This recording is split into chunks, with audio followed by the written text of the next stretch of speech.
the bit that first got me is John Michael Higgins goes, okay, I can see your passion for that. And I appreciate that because I have a passion too. Not for boats. Or squids. Sorry, squids. But singing. And he suddenly goes very serious when he says singing. In my a cappella group, the tone ranges. And he's like, let me show you what I mean. He then proceeds to just hold a very long note. Just there's no tune. There's no like trying. There's no vibrato. It's just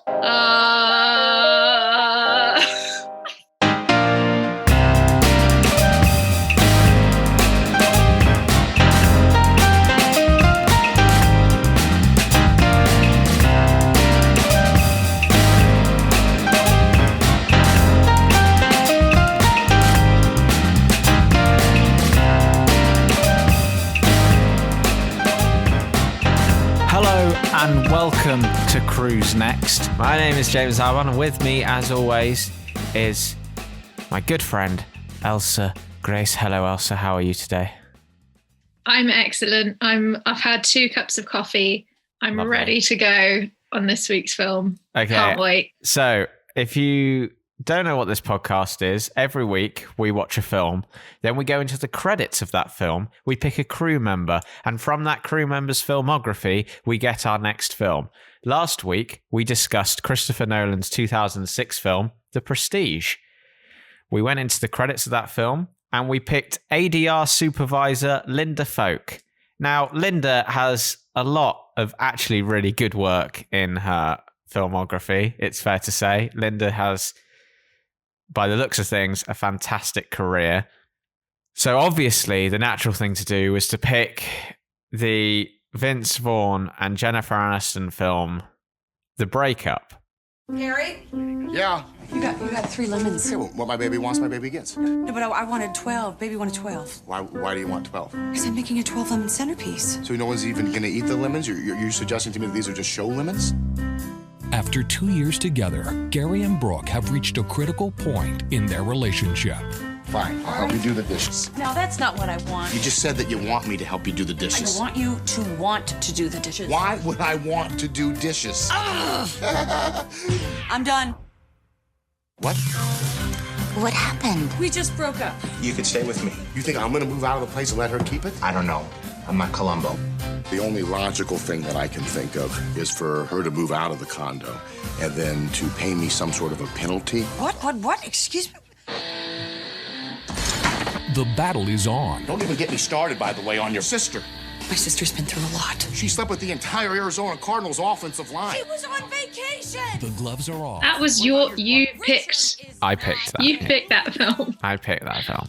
And in Linda's defense, the ADR was also quite flawless in this film. Another great bit of work from Linda. So, well done, Linda. ADR background, for anyone who doesn't know, ADR is additional dialogue recording. So essentially, if anything is missed out during the recording, or just like the audio is a bit fluffed, the actors will go into recording booths in post-production and just fill everything in. And that's how we've arrived at The Breakup today. Not James's favourite so far, but there have only been 2, so it's in a respectable second place. Yes, exactly.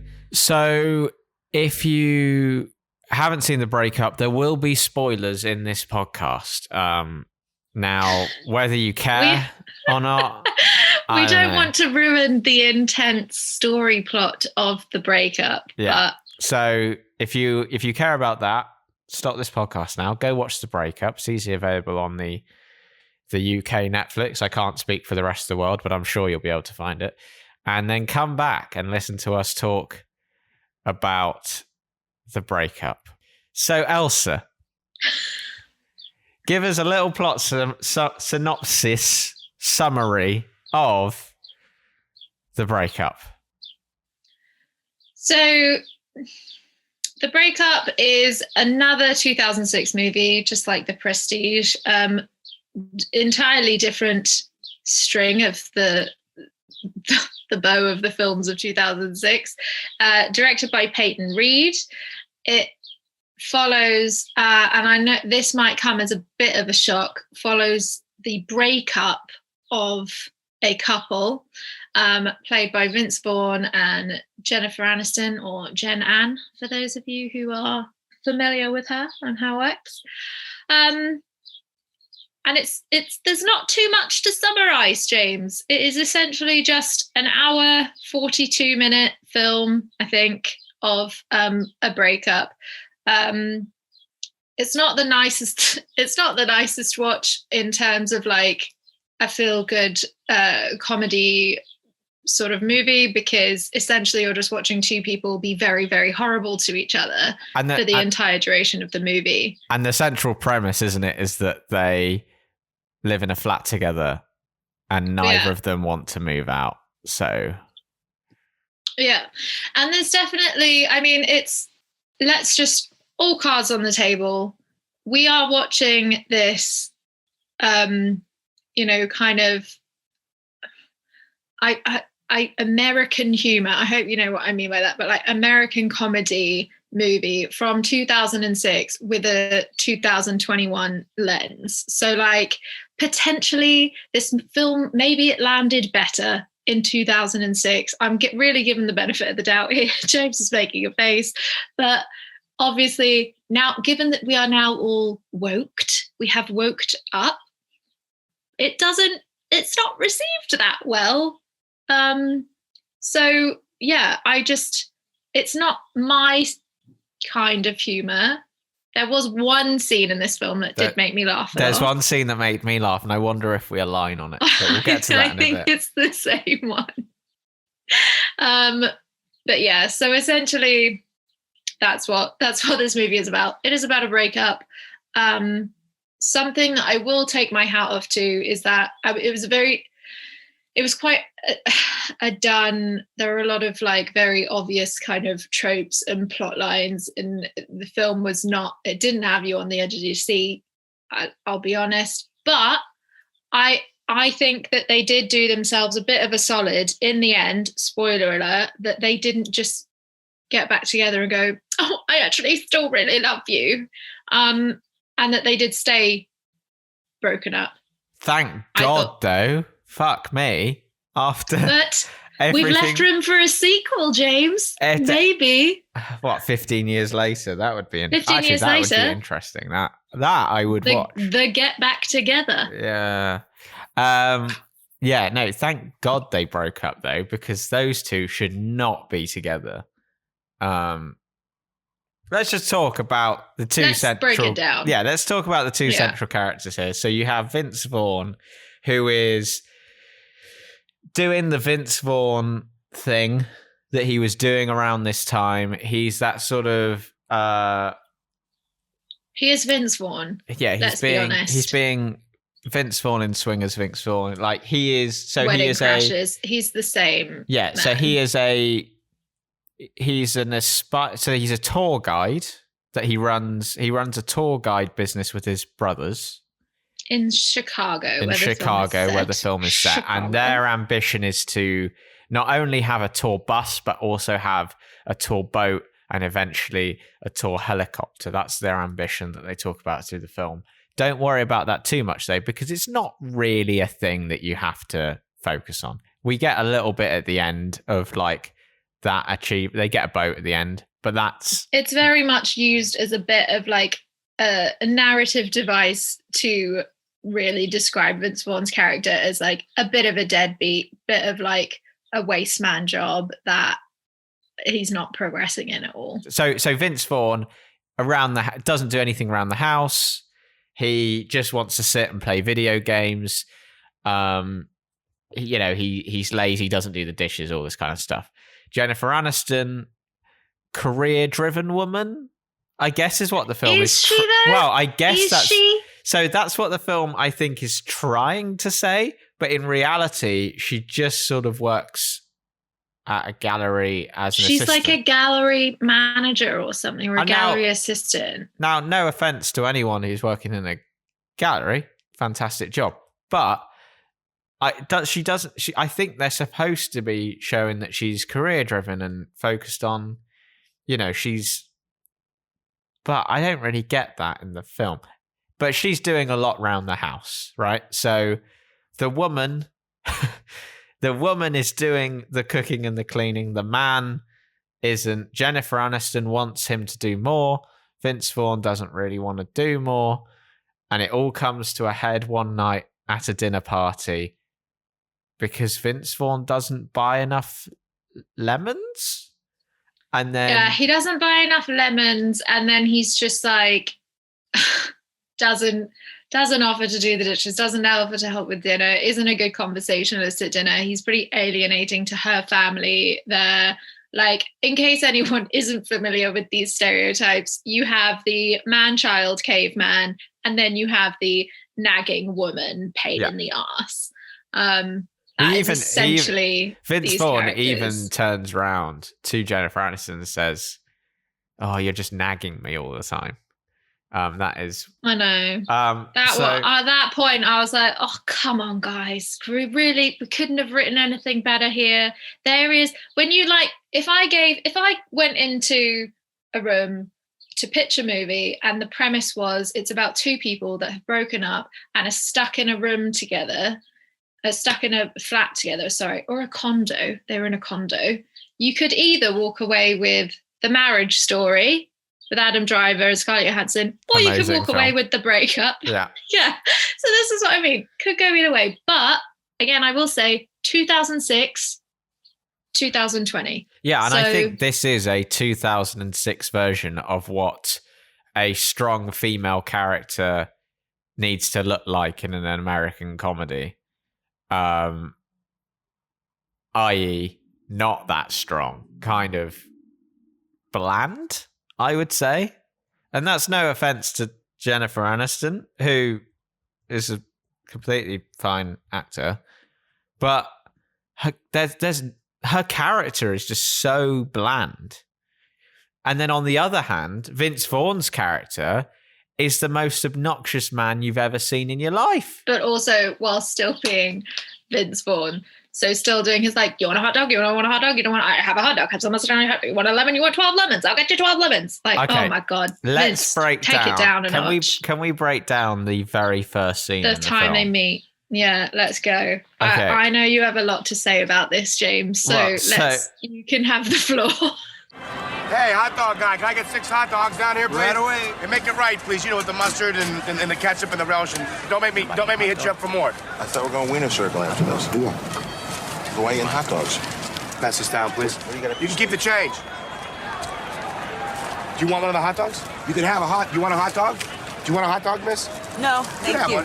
That's okay. Go ahead, you can have a hot dog. No, I don't want one. Do you mind passing the lady one of the hot dogs? I'm good. You don't have to shoot. You can have your own. It's really nice of you. I really don't. Okay, give me a hot dog. So you give her a hot Thanks. dog? I got. The big guy can't eat all of them. Have one. Have you ever had one before? A hot dog? At the ballpark. I have. I believe I have. Okay, good. Thank you. Well, enjoy this one. Thanks. Do you like mustard? No, I'm okay. It's much better with the topping. Here. I'm just kidding. I'll give you 2. So we're at Wrigley Field for a Chicago Cubs game. It's the Chicago Cubs versus the Chicago White Sox. That sets up a slight little thing later that Jon Favreau, who is in the film as Vince Vaughn's best friend, is a fan of the White Sox. Vince Vaughn is a fan of the Cubs. And basically that sets up later when they're having a conversation at a bar together where Jon Favreau says, we only ever do what you want, and you're very selfish. And we only ever see the Cubs, we only ever see the White Sox play because Jon Favreau is a White Sox fan when they're playing the Cubs because Vince Vaughn is a Cubs fan. And so it's supposed to sort of set up that little bit. But really what it's setting up. And they were sitting on the Cubs side of the stadium, just saying. And they see Jennifer Aniston, few seats down. Vince Vaughn shouts to the hot dog man to get him 10 hot dogs, 12 hot dogs, something like that. 6 hot dogs. Sensationalist bastard, James. It's just 6. 6 hot dogs. as a ploy to give Jennifer Aniston a hot dog who's not sitting with him. He basically forces a hot dog on her. She doesn't want a hot dog, but he's take the hot dog. And then after the game That's is his done, opening. That's his how opening. he's... Yeah. And then after the game is done, proceeds to just sort of follow... And harass her. And harass Jennifer Aniston until she says yes to going on a date with him. Yeah. Okay, let's just look into this a little bit, because this goes a little bit further than Peyton Reed in the breakup, and like it goes a little bit further than that. So when we're thinking about how romanticized perseverance, if you will, aka harassment and not taking no as an answer in films, that is very much what we are all taught through film is romantic and desirable. And I remember we had this conversation not that long ago where the example I used was Harrison Ford. In every Harrison Ford movie, there is that moment of him he does not take no for an answer. He grabs the woman, he kisses the woman, whether that's Indiana Jones, Blade Runner, Han Solo with Leia, Blade Runner, oh my word, Blade Runner. He literally rapes this robot woman, and we are made to think like that it's passion and it's romantic and she's just swept away with it. Like, no, guys, no. And now that we rewatch these movies, it's so uncomfortable because it's also like a very uncomfortable recognition and coming to terms with the fact that at some point we ourselves were like, oh, that's so great. That's so lovely. Like, he really loved her. That's why he kept going. And she just didn't know it yet. She just didn't know it. And now they're together and it's great. No. And so this movie very much does that, where we're like, and Jennifer Aniston, she's just doing her job, but my goodness, she's like, you're just crazy. Oh no, stop, I'm on a date. No, oh my gosh. And then the next thing we know, Polaroids of them together. Yeah, montages of them on holidays and bowling with their friends. So clearly his arsehole approach works. But that is the movie world, my friends. And it should not be a takeaway for life. So, sorry, Vince Vaughn, but not in the real world, my man. I'm sorry. Hey, you want to go get a drink? No, I'm with somebody. Sorry. Guy with the tucked-in shirt and the visor? Is that like a brother? The guy was not your brother, then? Who is this guy? Who's this? I'm getting mad now. I'm jealous. Who is this guy? Who are you? I'm kidding with you. Who's the guy with the tucked-in stuff? Is that a boyfriend? Do you think you'll marry him? What? Because I know you've thought about it. The first time you laid eyes on him, you probably thought, I wonder if I could marry this guy in plaid shorts. He tucks his shirt in. No way. And then when you kissed him, you said, I can't believe I had a lot to drink tonight. I'm kissing the tucked-in guy. Mm-hmm. My point is, if you're not going to marry him, and if it's not forever, then you really don't have anything to lose in taking me up on my offer. Well, I'm going to go. Okay, me too. Okay. To where? On the ice-breaking first date? No, I don't. Listen, if you want to stay off the market while you're with, I'm not the one, but I'm comfortable, then you can do that. But for all you know, I just offered you a get-out-of-board love for free card with no strings attached. God, you're crazy. No, I'm not crazy. And a lot of times people go, oh, that's crazy. Then they go, it's genius. That's what happened when the person invented fire. They burned that witch. And guess what? Then they got warm and they ate good stuff. And where are we headed to? Let's not make this weird, because I'm not good on dates. No. I'm better just to kind of hang out. And if we don't have time, well, I might go my separate way. Okay. I'm not committing to anything. I'll go hang out with you for a little bit. That's not And I mean, you could maybe, right, if you were making an argument for this film, maybe you could say, right, that the meeting is intentionally harassing and creepy, and that it starts off the relationship on the wrong foot. And so they were always bound to break up because look at the way they met. I don't think anyone's making that serious argument for the film, but could you make that argument? No, but I think we should. I think we should look at this movie as if it is. Let's get into it. We'll really pick it apart. I think, let's go off of that. Let's go off of the fact that Jennifer Aniston is still we're supposed to say characters, aren't we? Brooke, I Is that believe. what- Brooke, that her name is Brooke, his name is Jerry. Okay, let's try and refer to characters, We'll especially try. in this instance, because otherwise. It's just So chaos. Brooke and Jerry, okay. So Brooke, very much, let's say at the start of the relationship, she's just she's a bit wishy-washy. She doesn't really know what she wants. She's out on a date with another guy, but she's flirting and finding this harasser very charming. And she is sort of shown that way throughout her career. Like, she doesn't really try to progress that much. There's even a point where she says to her boss, like, I know, like, you've warned me before about letting me go. And Yeah. like, so she's very much kind of portrayed as being this, like, she sort of floats along character. We don't really learn anything about her that's like a defining quality to her character, which again is like a very tired kind of female character written in a man's movie of she's just set up to be like the nag or the overly emotional woman or the 15-year-old minded romantic that's like, I broke up with him so that he'd realize how much he loves me and then he'd change. Like, there's no real grit or background to this character at all, which is sad, but it is what it is. But then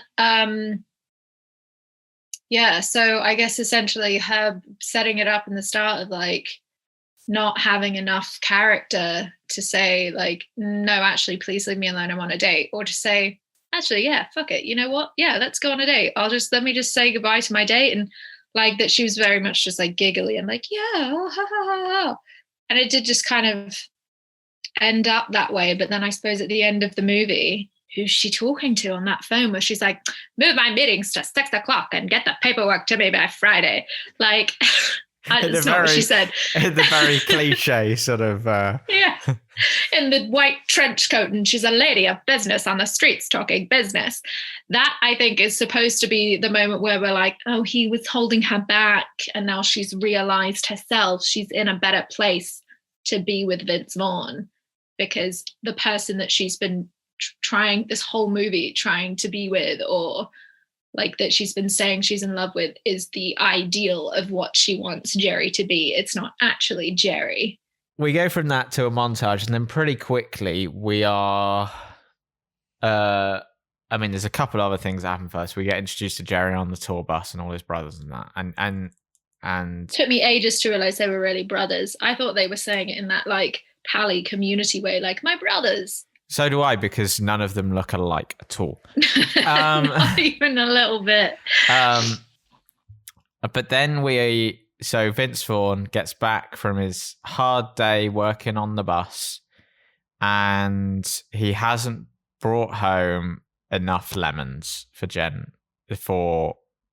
Brooke, and he's bought 3 lemons. And she wants 3 lemons. She wants 12 lemons. And he's like, my baby said she wants lemons. My baby gets lemons. And she's like, but baby wants 12. And he goes, well, you got 3 lemons. And could you just put them in a glass? Put them in a drinking glass. She wants them for a 12 lemon centerpiece. Yeah. Which I don't know what that is. I guess she's just putting 12 lemons in a bowl, putting it in the middle of the table. So centerpieces are something that are quintessentially American. We don't do that. I know what a centerpiece is. I just don't know no, what I know. a I'm 12 just saying, lemon like, centerpiece is. Like, well, have you never like walked into a fancy hotel and on the reception desk they've got like a vase full of apples? It's the same thing. Okay, so that's what she wants to do. She's going to fill it with lemons. Yeah. Which, so in this aspect, kind of on Vince Vaughn's side here, you don't need 12 lemons just to put in a vase. But then Jerry says, why don't you use some of those lemons I bought you to season the chicken a bit more, because the chicken I just tasted needs a bit more. And he's like, oh, now you're going on about cooking. They have a little bit of an argument, a bit of a conch tomp, but then it's kind of, we assume it's fine because they're now at the dinner party table. And this is this where you laughed? This is the only funny scene in the whole film. Okay, can I say it? Yeah. because I want to know if it's the same one. So they're at the dinner table. Both families are there. They're sort of talking about careers and jobs and things like that. And Brooke's, Jennifer Aniston's brother, is played by John Michael Higgins, who is a delight. He is a delight. Such a delight. Might be known by most of you as the male judge in Pitch Perfect. That is, I think, the most recent reference. But he's done a lot. Like, you look at his IMDb, he's in a lot of stuff. He's in a lot. Not big roles, the biggest but like character range. Yeah, but he's a good man. He's in a lot. He is in an a cappella group in this movie called, do we remember? The Tone Rangers. The Tone Rangers. And so he decides to start up a little bit of a cappella at the table. Gets people like clicking, making some noises. Vince Vaughn's character refuses to take part in this song and in this bit. So John Michael Higgins sings with his nose practically touching his cheek, just sings in his face with such fervor, such joy. And it's the best, but I can imagine that would have taken quite a long time to film, because how could you get through that without just laughing? It was spectacular. So Jerry's brother is talking about his passion for the tour bus company. And the bit that first got me is John Michael Higgins goes, "Okay, I can see your passion for that." And I appreciate that, because I have a passion too. Not for boats. Or squids. Sorry, squids. But singing. And he suddenly goes very serious when he says singing. In my a cappella group, the Tone Rangers. And he's like, let me show you what I mean. He then proceeds to just hold a very long note. Just there's no tune. There's no like trying. There's no vibrato. It's just for a really long time. But that doesn't do it justice, because that's just one voice. And he says he's like, that didn't do it justice, guys. Because that's just one voice. It's just one voice. Okay, yeah. Best scene in the whole I'm glad film. that we agree that is the funniest scene. You know, Dennis, the way your face lights up when you describe your ambitions, it's really inspiring. Thanks. It's because I understand how you feel.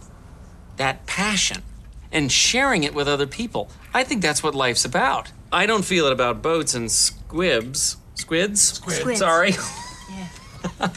But I do feel it about singing. With my a cappella group, the Tone Rangers. Although it's not as aggressive as your dream, it's really more of a brotherhood. It's like a musical team. It's like a symphony of guys. Guy symphony. And it's very hard to describe the true magic of a group of guys singing in perfect harmony. It's transcendent, but it's still very real. I guess the best way to put it in words is just,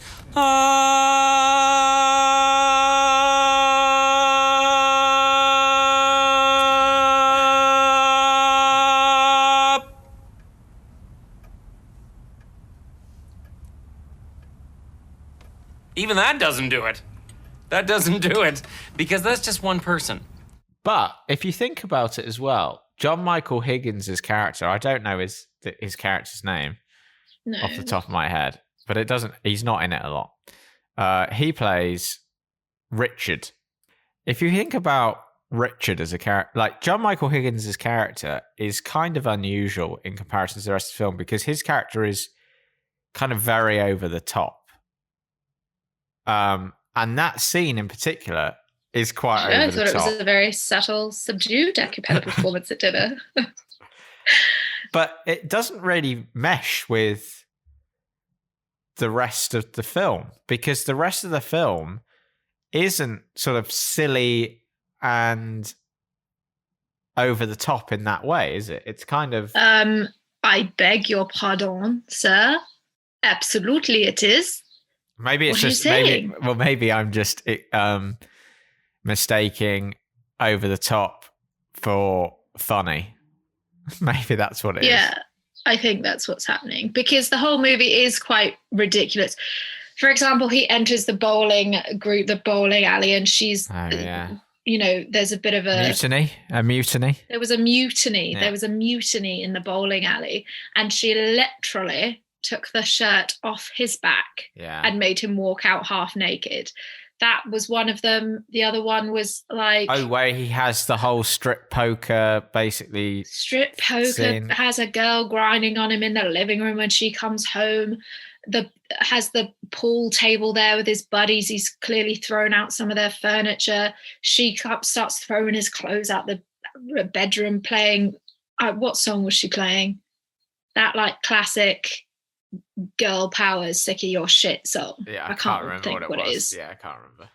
But like, no, the whole movie was like very over the top. It was very much that like American humor that just doesn't hit the same in the UK, I don't think. But I will say that I know that comedy that John Michael Higgins has seen, I know that you're saying that was the only good scene, but for me, there were two other scenes. Was one of them the other John Michael Higgins scene? Because I'll agree with you on that. No, it wasn't. That one I was a bit like, I was happy for Richard's character to be beating up Vince Vaughn. I was like, yeah, you don't interrupt his song. Yeah. But no, that wasn't one of the scenes. The other two scenes that for me, it caught my attention, my ears pricked up. I was like, oh, potential. It didn't last that long, but were the two scenes of Quiet, where Vince Vaughn is forced to actually act, and Jennifer Aniston can act. Vince Vaughn is a good actor. Vince Vaughn is a good actor. Act. He really can, but like, my goodness, he has to be pushed to do it for an actor. Goodness. But so those two scenes were the moments of quiet where they're actually like communicating and reflecting on the relationship, which again, there's another. So which scenes would these be? Would this be the dinner party? Would this be the dinner scene where he's cooked dinner? So that's one of them. The first one is where he stands her up. Whoa, the bastard. Oh, for the concert. Stands her up at that gig. Yeah. Yeah. And he comes back and she's really crying her eyes out. And it's the first time. So without going into too much detail for the viewers here, I have also been living with a partner and we've broken up before, and it's honestly played out exactly like this movie. No, I'm joking. It was nothing like that movie. But that moment where she is very, very vulnerable, and he is also very vulnerable because he's saying, that was the worst moment of my life, saying you're so upset. Like, I didn't realize that you were so upset because it's just been these gimmicks, these fights, this theatrics. And he says that that's the worst moment of his life. And he's just sort of standing alone. And she says, how did we get here? How did we get like this to each other? That hit me. And I was like, that is the first moment of truth in this whole movie. And then I feel like the moment slightly dissolved a bit at the end of that scene. But that was the first scene that I was just like, yes, like here's some truth, here's some acting, this is so good. And I was really like I was really watching it, and I hadn't engaged it with the movie at all before then. And then the next scene that happened for me was, where he essentially he's starting to realize that he loves her, and that actually he is very selfish, and he makes that dinner for her. And it was, I thought that was upsetting, but that was what I mentioned earlier when I said it was very nice that the movie stood its ground, in the sense that it was like, no, we're not going to do the classic, like, and then they got back together and they were crying, and she had to very tearfully say, I just don't feel the same way. And they had like a very sad sort of kiss goodbye. And it was like a very quiet, very tender moment. I'm one of those people that finds that some of the most powerful moments in film is when there are no words. There doesn't need to be dialogue. And it was a really nice change of pace to this film. So hats off for those scenes. I actually, to be fair as well, think that there's a scene shortly after where they've moved all their stuff out of the flat. And there's just kind of this awkward... He's like, I can take your key back to and give it back to the estate agent, realtor guy. Yeah. And there's sort of this sort of slightly awkward goodbye, kind of, you both can see that they're kind of okay with it, but also wish it hadn't happened that way. Because honestly, that is actually, and I have a few friends who've been through similar things in like terms of breaking up with someone that you live with who will attest to this. The worst moment, it's all horrible, but the worst moment is when you see all of their stuff gone and all of your stuff gone. And it's just like this hollowed out place that you both used to call your home. Like, that's horrible. So I was kind of waiting for that moment in the film. And I was like, I wonder if they're going to have another like moment there. And they did. I thought that was fine, to be honest. You kind of think it's going to go another way when she's just like, yeah, like, I just think we could have done things so differently. And he's like, yeah. And he's thinking in terms of the relationship, but then she's very clearly thinking of space and furniture and design and interior design. But then she says, we could have had the pool table. So she kind of brings it back around to them. And so I think it was like they were both having a nice moment of like acknowledging their parts in the downfall of the relationship without pointing the finger and screaming at each other and throwing prostitutes at each other and that kind of thing. And to be honest, I feel like that could have been the end of the film. I don't think it needs the little caveat at the end. I think you could hated it. Oh, you could have ended on them leaving the condo and just sort of leave it at that. Because to be honest, this is going to sound very pretentious for this kind of film, but I feel like in a film such as this, right, where the premise is about neither one of them wanting to leave the apartment and concede that they're the one in the wrong, the apartment almost becomes a character in that way, and that is the framing for their relationship. So then to have a scene after the fact where they've left and they bump into each other on the street, when we actually, other than the very first scene in the film, we never see them together outside of the apartment. Oh, and the bowling alley, right? But like, really, most of their relationship is contained within the flat. So then to have a scene at the end where they have this sort of the scene at the end read to me as if it was added after the fact, like they did a test screening and people were and like, audiences well, were it's like, not we finished. want more we need something else, because it feels very just sort of haphazardly chucked in. It doesn't feel like it really rounds off the story anywhere. I feel like it ends when they leave that apartment. Well, here's the thing.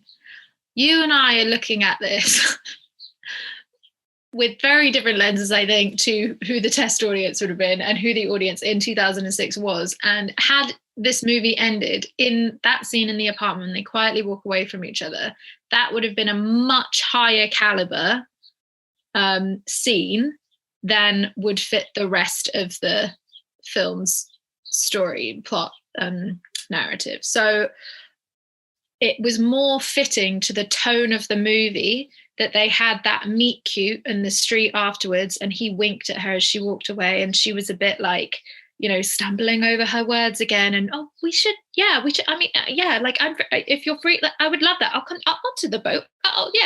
That is more fitting to the tone of the movie than that very nice quiet walk away from each other in the apartment. So we might have preferred that scene, but ultimately, like, I think it fit better with the film to have that awkward meet cute at the end. Okay, can we talk about this awkward meet cute at the end? Because I didn't really understand it.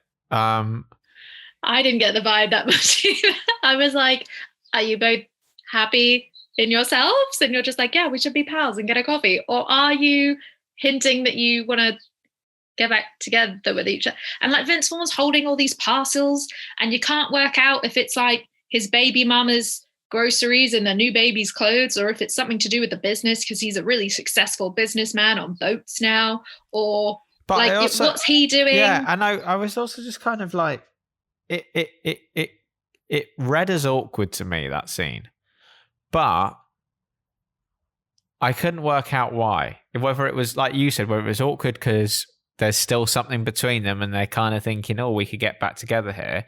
Or is it kind of awkward because they didn't want to bump into each other and we actually don't have anything in common anymore. And so this is kind of an awkward conversation.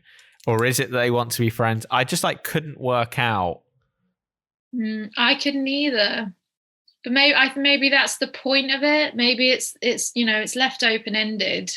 Maybe now that she's traveled and she's a woman of business, maybe she knows more what she wants. And now that he's been forced to be responsible, maybe he's going to be a better partner. And I don't know, it's some pretty sort of tired tropes in this movie that I think at the end we're supposed to be like, see, now they're going to be better together. I think maybe we're reading too much into it, possibly. But yeah, it wasn't super clear, but I think that's kind of the point, isn't it? Well, what time's the presentation? All right, I'll pick up the rest of this stuff and I'll see you at 6:45. Great. Bye. Brooke.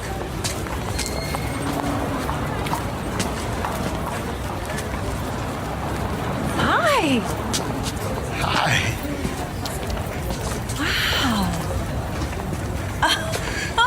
It's good to see you. It's good to see you. I'd give you a hug, but my hands are kind of full with all the bags here. How you been? I've been really good. How have you been? I've been good. Yeah. You look great. Thank you. The hair's a little different. Looks nice. Yeah. Oh, yeah. You've lost some weight. Well, it's very deceiving, actually. I've managed to become thin without... I tell you what is a good piece of camera work Very tough thing to accomplish, by the way. in this film. In a film that I probably won't give much credit to the camera work in.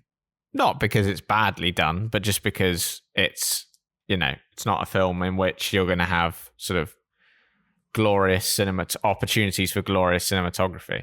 The scene in which Jennifer Aniston, she goes and has a wax at the advice of her boss. Yeah, and it's like ask for the Tuli Guli and say that Miranda Cannoli sent you. I don't know.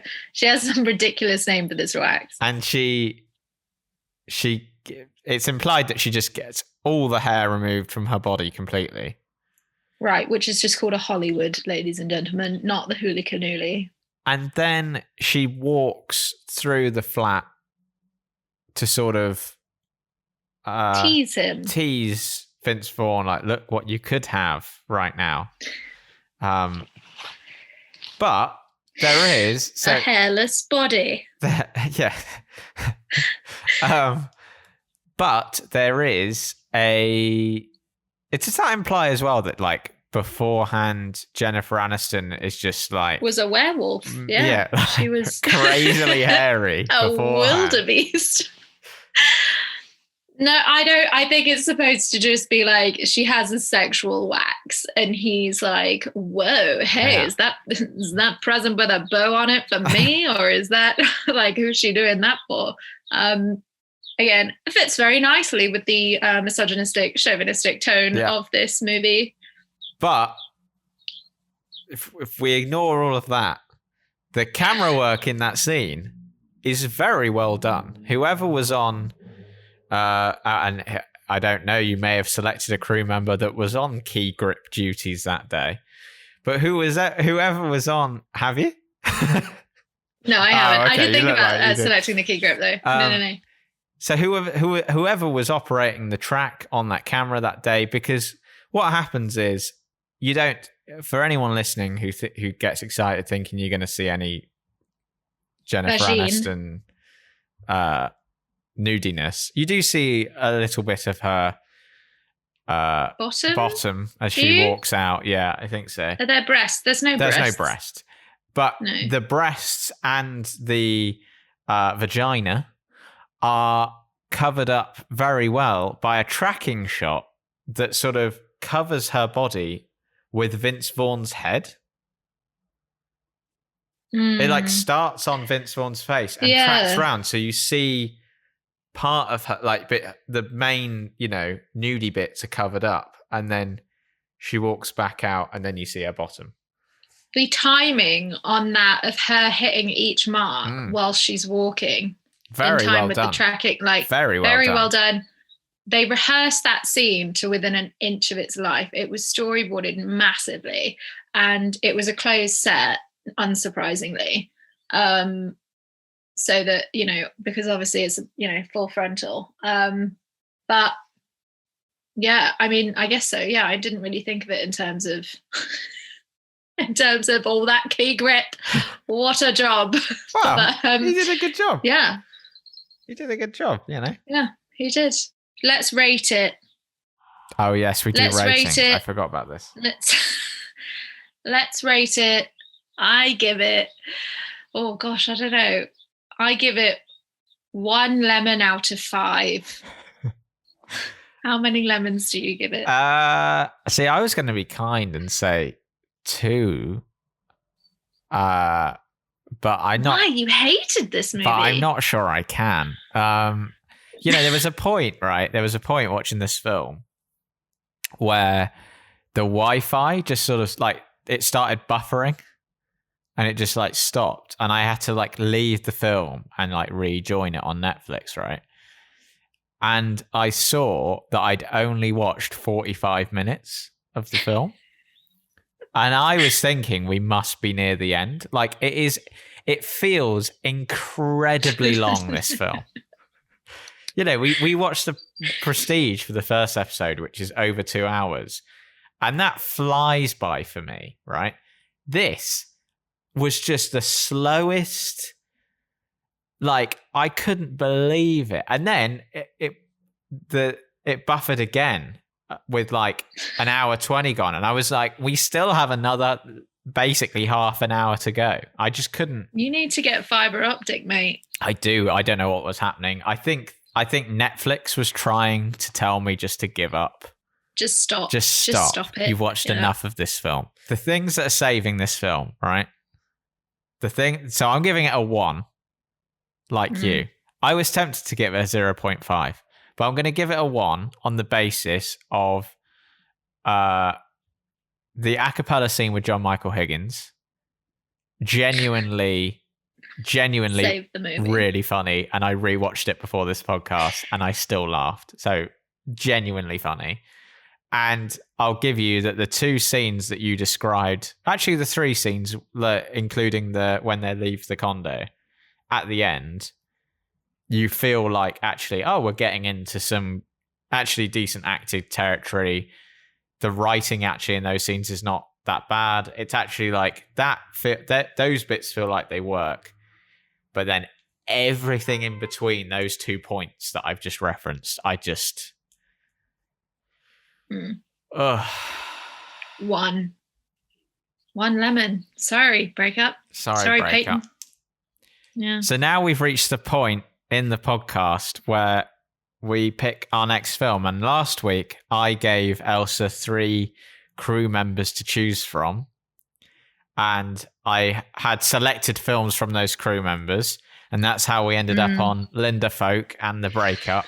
And so this week, Elsa has picked 3 crew members for me to choose from, and subsequent films as a result.